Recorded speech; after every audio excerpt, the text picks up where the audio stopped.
आप मुंबई पुलिस की जो एक मलिन प्रतिमा है उसको क्लियर करने की कोशिश अपने तरफ से कर रहे हैं, तो इस बारे में थोड़ा डिटेल जानकारी देंगे?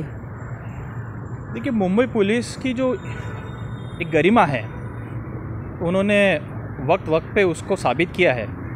26/11 हो, बॉम्बे बॉम्ब ब्लास्ट हो, या ऐसे कई कैसे बहुत बड़े बड़े मुकदमे हुए हैं जिसमें मुंबई पुलिस ने अपना उनका जो कर्तव्य है वो बहुत अच्छे से निभाया है और अपने आप को प्रूव किया हुआ है।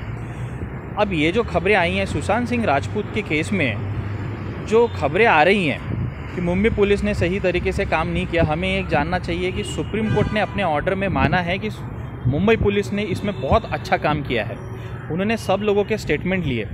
अब वो आगे में इन्वेस्टिगेशन करते तो काफ़ी चीज़ें बाहर आती, लेकिन इन्वेस्टिगेशन पूरी होने के पहले ही वो मैटर सीबीआई को दे दिया गया। एक नॉर्मल तौर पे तो ऐसा होता है कि अगर पुलिस उसमें बहुत अच्छे से अगर इन्वेस्टिगेशन नहीं करती है या काफ़ी दिन तक के अगर उसका कोई निर्णय निकलता नहीं है तो वो सीबीआई को दिया जाता है, जैसे हमने पानसरे केस में देखा है। और बहुत से ऐसे केसेस हैं जिसमें आरुषि के केस था, जिसमें कौन गुनहगार कौन है वो पता नहीं चल रहा था, तो उस वक्त सीबीआई को दिया जाता है। और हमें ये भी बात का भी ख्याल रखना चाहिए कि जो बड़े बड़े मसले हुए हैं उसमें सीबीआई का कन्विक्शन रेट बहुत कम है, वो 4 से 5% ही है, उससे ज़्यादा नहीं है। उससे अच्छा कन्विक्शन रेट मुंबई पुलिस का है। तो ऐसे मुंबई पुलिस के ऊपर अनऑथेंटिक डॉक्यूमेंट्स के आधार पर, क्योंकि कोई भी अगर कागज़ है वो कोर्ट में जाके उसकी सच्चाई साबित करनी पड़ेगी। कोर्ट उसको साबित करेगा कि वो सच्चा डॉक्यूमेंट है या झूठा डॉक्यूमेंट है, और उस आधार के ऊपर उस आरोपी को सज़ा होगी। लेकिन हम कोई भी डॉक्यूमेंट लेके आना और उस डॉक्यूमेंट के आधार पे किसी की इमेज ख़राब करना, उसकी प्रतिमा को दाग लगाना, ये सरासर गलत है। और इसीलिए यही अगर सिलसिला चलता रहा, मुंबई पुलिस को अगर बदनाम करने की जो साजिश एक शुरू कर दी गई है कोई पर्टिकुलर न्यूज़ चैनल के इससे मार्फत, तो ये अगर शुरू ही रहा तो इसमें मैं मुंबई पुलिस के साथ में खड़ा रहूँगा और ज़रूरत पड़ी तो कोर्ट में भी जाने से मैं पीछे नहीं हटूँगा। पर साहब, जैसे भी देख सकते कि कोई लेमैन है जिसको कायदा समझ में ही नहीं आता है, वो लोग भी बता रहे कि नहीं, पुलिस को ये करना चाहिए था, ये पूछना चाहिए था, पर वो नहीं हुआ। ऐसे में आपको नहीं लगता कि आप you are flowing against the flow, मतलब जो एक टाइड है उसके आप अपोज में स्विम करने की कोशिश करते, नहीं लगता आपको? देखिए, जो पब्लिक सेंटिमेंट जो होते हैं वो अलग चीज़ होती है। आज मुझे भी खुद भी बहुत खेद है, एक इतना हमारा होनहार एक आर्टिस्ट है, वो भगवान को प्यारे हो गए, अब वो सुसाइड किया है कि मर्डर किया है ये तो एजेंसीज इन्वेस्टिगेट करेगी। इसके साथ काफ़ी इमोशंस जुड़े हुए हैं। अब वो इमोशंस के साथ जुड़े होने के वजह से हम किसी को सज़ा नहीं दे सकते। हमें जो प्रोसीजर प्रिस्क्राइब किए है लॉ में, उसके आधार पे, सबूतों के आधार पे ही हमको उसे कानून के दायरे में रह के उसे सज़ा देनी पड़ेगी। अब इमोशनली अगर कोई होके एक जो बहाव जा रहा है उसमें पुलिस या इन्वेस्टिगेटिंग एजेंसी उसमें नहीं जा सकती। उनको वैसे सबूत जो हैं वो कलेक्ट करने पड़ेंगे, बनाने नहीं पड़ेंगे, सबूत कलेक्ट करने पड़ेंगे और उसके आधार पे आरोपी को सज़ा दिलानी पड़ेगी और जो सज़ा है वो कोर्ट देगा। ये हमारे कॉन्स्टिट्यूशन में दिया हुआ है और हमें उसी तरह से जाना पड़ेगा।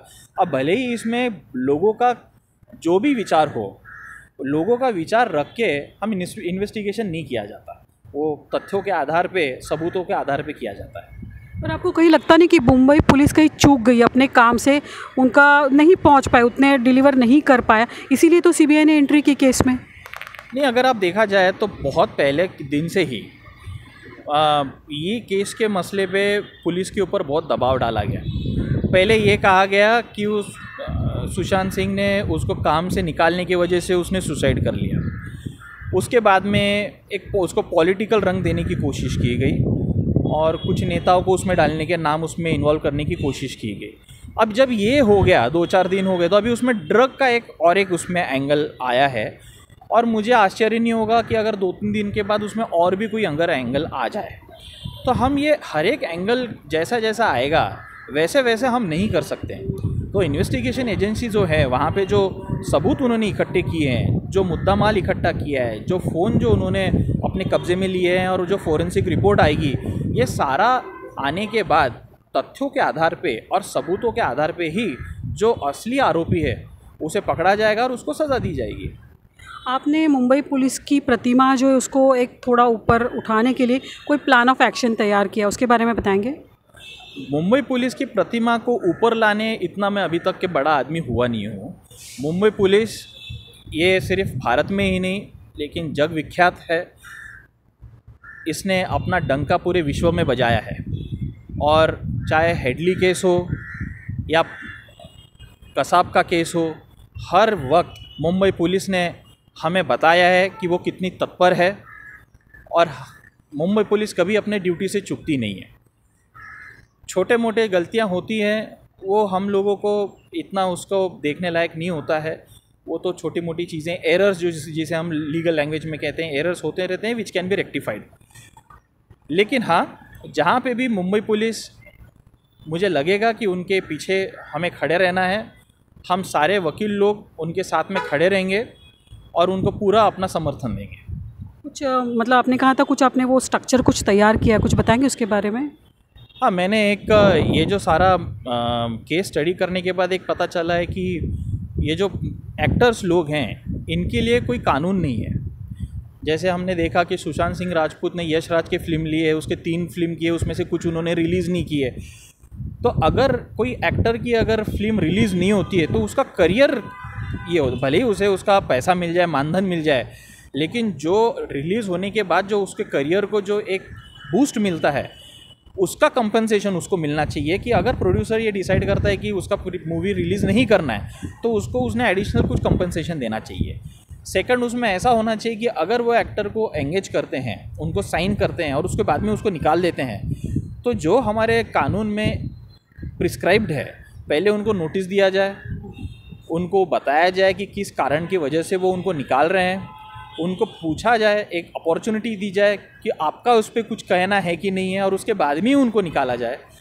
और तीसरा, इन सब के लिए ग्रीवेंस सेल तैयार की जाए कि किसी को अगर ये मसले से, ये मामले में अगर किसी को कोई कंप्लेंट है तो एक वो ग्रीवेंस सेल की तरफ जाए, उसको कंप्लेंट करे, वहाँ पे अपना जो कंप्लेंट है वो रेस करे, और ग्रीवेंस सेल उस मसले में देखे और अपना निर्णय दे, और उसके बाद में वो निर्णय को तो कोर्ट में चैलेंज किया ही जा सकता है। तो मेरे ख्याल से ये कानून लाने के बाद ये जो हमने देखें कि इतने सालों में, इतने महीनों में जो इतने लोगों ने आत्महत्या की है, तो मुझे लगता है कि कहीं तो भी हम लोग वो आत्महत्या कम करने में सक्षम हो जाएंगे, हम कामयाब हो जाएंगे।